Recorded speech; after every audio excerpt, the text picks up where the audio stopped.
Human beings are entitled. Every single one of us has been led to believe that we can be exceptional, massively successful, the next big thing. But I have some news for you.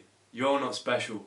This is a realisation I've had through reading a book called The Subtle Art of Not Giving a Fuck, a counter-intuitive approach to living a good life by Mark Manson. And this has very quickly become one of my favourite books. I find that with a lot of self-help books, they use far too many words to explain ideas that could be summarised in a few sentences. But I really enjoyed this book. Mark Manson comes across as very honest, and he's got an entertaining way of writing. Fuck positivity is the mantra of this book. Sometimes things are as bad as they seem, and acting as if they're not will lead us into an even darker place. Through having these painful realisations about ourselves, we can accept them and fix them. Everyone needs a reality check from time to time, and this book was a reality check for me. For a long time in life, I was living on autopilot with this naivety that everything would work out, that everything I wanted would just fall into my lap. And just with me saying that, I'm confronted with how ridiculously entitled it sounds. Call it main character syndrome, but we think, despite how shitty our lives are, somehow we're destined for greatness, that before we die, something amazing will happen to us that will give meaning to our life. But most of us are not exceptional and will die waiting for that moment, because feeling good about yourself does not really mean anything unless you have a good reason to feel good about yourself.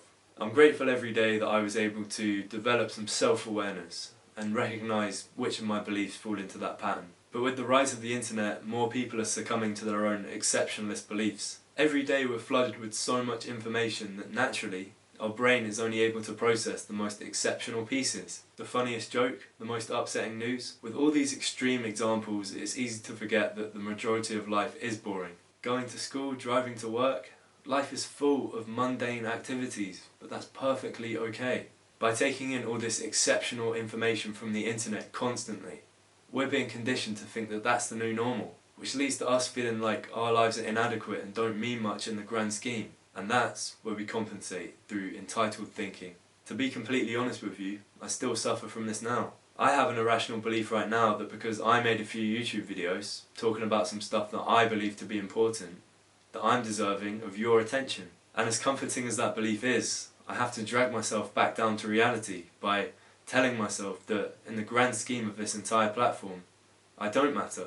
Now that doesn't mean I'm not going to keep working harder and harder to earn your attention, because I promise I'm going to give that my best shot, but it's important to acknowledge that I'm not entitled to it. We'd rather not confront the uncomfortable truths because that would require us looking at ourselves under a negative light. Most of us would rather live in denial than acknowledge that we're not very good people and have lots to improve on. That's a recipe for disaster, because eventually when things don't turn out the way we thought they would, life will hit us incredibly hard. And even then some people won't take responsibility for their actions and will try to deflect the blame onto others.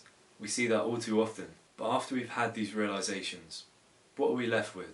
To be honest, we're probably going to feel pretty bad about ourselves, possibly even empty. But it's in this emptiness, in acknowledging the negative parts of our character and what we're lacking, that we can act to improve upon them. People who become great at something become great because they understand that they are not already great. They're average, they're mediocre. I go through this all the time with YouTube. I'm conscious of my flaws. I'm not comfortable behind the camera yet, and I don't have all the answers when it comes to this self-improvement stuff. In some ways you could see that as hypercritical, but by acknowledging that I'm not perfect, my content will get better. Take your future by the reins and ensure that some good things are actually coming your way. Stop focusing on feeling good for once. Stop all this entitlement. Go out there and achieve something.